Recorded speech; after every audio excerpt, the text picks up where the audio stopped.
Food પોઈઝનિંગથી બાળકીના મોત કેસમાં હવે પોલીસની કાર્યવાહી.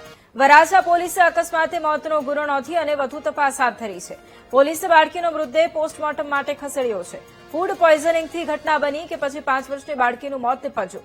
પરિવારના અન્ય સભ્યોને હોસ્પિટલમાં દાખલ કરવામાં આવ્યા છે. શીતળ રેસ્ટોરન્ટમાંથી મંગાવેલું ફૂડ ખાધા પછી બાળકીનું મોત નીપજ્યું હતું.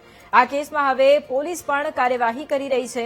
અકસ્માતે મોતનો ગુનો પણ નોંધવામાં આવ્યો છે અને તપાસ આગળ ધપાવવામાં આવી છે. હાલ તો પોલીસે બાળકીનો મૃતદેહ પોસ્ટમોર્ટમ માટે ખસેડ્યો છે.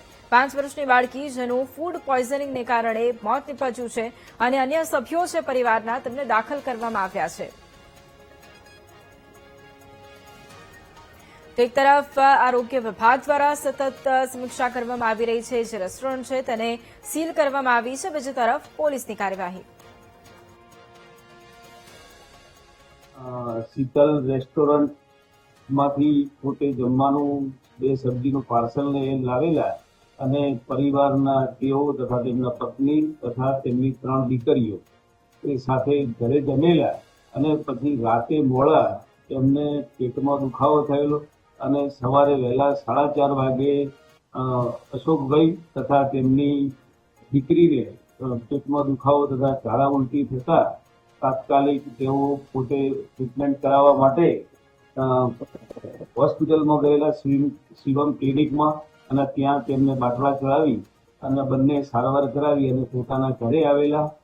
અને એ દરમિયાનમાં 10-11 વાગ્યાના સમયે એમની પત્ની તથા અન્ય 2 દીકરીઓને પણ ઝાડા ઉલટી અને પેટમાં દુખાવાની તકલીફ થતા એમના શાળા તેઓને સદવિચારો હોસ્પિટલમાં ટ્રીટમેન્ટ માટે લઈ ગયેલા. ત્યાં તેઓને એડમિટ કરેલા અને જે દરમિયાન આશરે 4 વર્ષના 10 મહિનાની જે દીકરી કેજીમાં ભણે છે તેનું સારવાર દરમિયાન મોત થયેલું અને વરાછા પોલીસે અકસ્માતમાં નોંધી અને તપાસ હાથ ધરેલી છે. આ બાબતે જે મરણ જનારનું પીએમ સિનિયર હોસ્પિટલમાં કરવામાં આવ્યું છે અને જરૂરી સેમ્પલો પણ લેવામાં આવેલ છે અને આ બાબતે વરાછા પોલીસે તપાસ